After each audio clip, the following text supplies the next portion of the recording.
In today's world, we've done things now for a decent amount of time, like 50 years, 100 years. So over time, we've learned to improve ourselves and get better and get faster at those things. Like when you go to get coffee at Starbucks or whatever coffee shop you go to, it's pretty fast. They know what they're doing. They know how to make it so you get your coffee in the fastest amount of time. Or when you're on Amazon, finding like toys for your dog and you click enter, you put in your credit card information and you order it.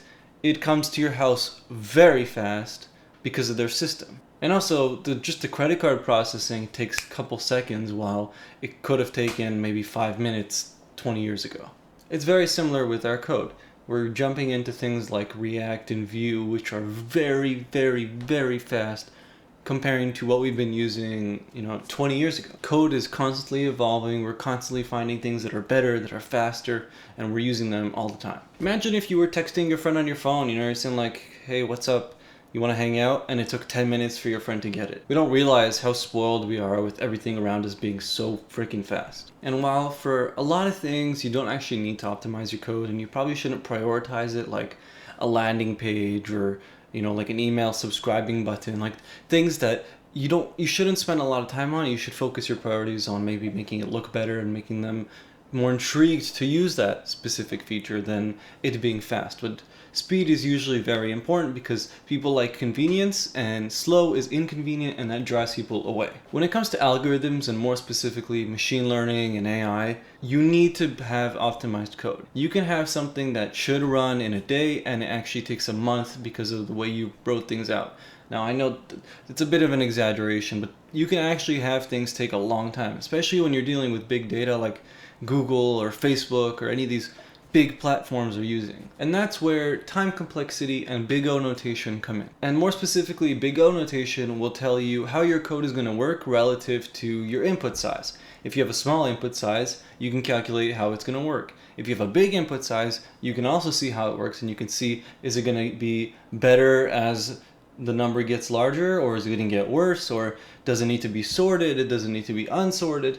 All these things go into account when you're choosing which algorithm you should use. The best way to optimize your code at a very general level is to make it so that you have the least amount of steps to get to your result. The more steps, the more power and the more time you have to spend, your computer has to spend calculating to find the result. And it's not a big deal when you have 100 users or 100 items in an array and you got to go over it 2 times. But if you have 1,000,000 and you got to go over it 2 times, or usually with big O you calculate with infinity and you see what happens to your function as it goes to infinity, you can see that certain functions and algorithms get really bad. Let's look at a couple examples, enough for this general talk, and right before, I'm going to go over the rules and the ways to calculate time complexity. So the first thing we're going to start with is anything like a console log or a variable. Those are equal to 1. Why are they equal to 1? Because 1 is a constant. No matter what the input size, they don't change. Something like a loop is linear. The more times you make it run, the longer it's going to take. And the growth of that calculation is consistent. So you put in 10 users into an array and loop over it, it's going to take you 10 times to run.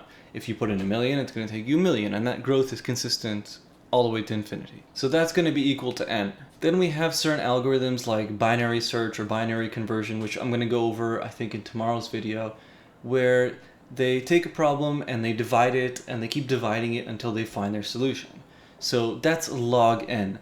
And I'll show you a graph where as the problem escalates, the curve gets faster and faster and faster because it keeps dividing the problem into smaller sections. So that's going to be log n runtime. Then we have algorithms like merge sort. I'm not going to go over the algorithm, but I'll go over the idea of it. The whole idea is that you have a big problem and you break it up into sections. You fix each section, or in merge sort, you're sorting each section, and then you put them together and you figure it out again. So you're taking a big problem into smaller problems, fixing those things, and then putting it back into a big solution. That's going to be n log n. After those algorithms, you start to jump into the slower algorithms like n squared. So something like bubble sort is n squared runtime, and the problem is when you have larger inputs, it gets really slow. So you're putting in 10 people, it's going to be 100. It's going to run 100 times. That's going to be the runtime. You put in 1,000,000, it's going to go up. You put in infinity, it's going to be a ridiculous number that pretty much like you wouldn't ever want to use bubble sort with anything to do with Google or Instagram or whatever, because their inputs are so large that this thing will take forever to calculate. And you can always continue with n, n to the power 3, n to the power 4, and just keep going, but stay away from those. Try and stay to the faster ones. There's a couple of more bad ones, but you really just want to stay away from things like brute forcing, bubble sort. There's also ones like brute force and all that, which could be really bad, which are usually to the power of n, and that's just terrible because, if your n is 100, you calculate it. I'm no mathematician, but that's going to be a big number. And as the input gets larger, it's just going to get worse and worse and worse. It's a lot of information, I know. It's a little bit overwhelming, but don't worry, you can always come back to each one of those sections as we go over the examples. So I'm going to put up a screenshot of a bunch of code, and we're going to go over each example. So I have it right here, so I'm going to be looking it over. But example 1 is a constant. We're setting example 1, the variable, to the number 1. 2 and 3, same exact thing. Yeah, they're much bigger numbers, but they're constants. It's a variable, it runs once, boom, and you're done. Example 4 is just a simple loop. You're iterating over the array, and then you're printing out the word hello for every item in the array. So that's an n. So that function has an n runtime. Whatever size the array is going to be the amount of steps you got to go through. I know there's a constant inside that array, but at least myself, I like to ignore constants when there's anything like n and over, just because they're such a small part of the whole algorithm. But for now, try and calculate the constants as you go. Example 5 is a perfect example of what you don't want to do. I'm guilty, I've done this before. Sometimes I just don't have the time to think of a solution, so I do this, which is a nested loop, so 2 loops inside of each other. So for every one time that the outer loop runs, the inside one is going to run whatever. So if our input to example 5 is 10, for every one time that the outside loop runs, the inside one is going to run 10 times. So you're going to print the word hello world 100 times. So that's an n squared runtime. Stay away from it. Then we have a very interesting example that's probably going to overwhelm a large percent of you guys, but it's a binary search. And this one is to search users inside this array. So you could see on line 42 this directory of people, and then on line 49 to 51 you could see that we search for them. So we're searching for Hannah, Adrian, and Zoe.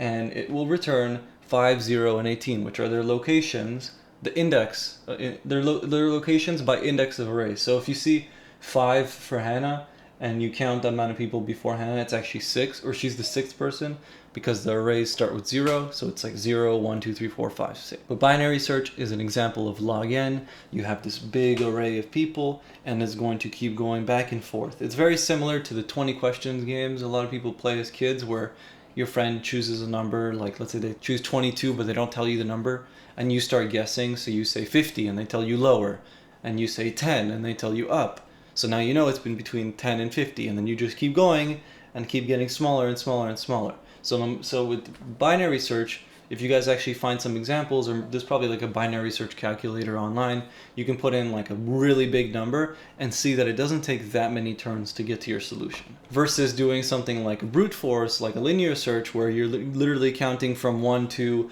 whatever your number is. So you're sitting with your friend and you're going, is it 1? No. Is it 2? No. Is it 3? And you just keep going until you get to, is it 22? And they go, oh yeah, it's 22. That would take you 22 turns, whereas using a binary search is probably going to take you less. And I say probably because one thing that we learn with these algorithms, and I'm going to put a picture of a big O like cheat sheet, is that you see the best case, the worst case, and a normal case for each algorithm. Sometimes certain algorithms, if the array is sorted, they work really good. If the array is unsorted, they work terribly. So it's important to know that when going in. But don't worry about memorizing all these algorithms. I don't think you need to do it. I think you just need to understand what they do, or be able to just search it up and understand right away. The more important thing I think to know is which algorithms not to use in certain situations. And that's the point of this video for me.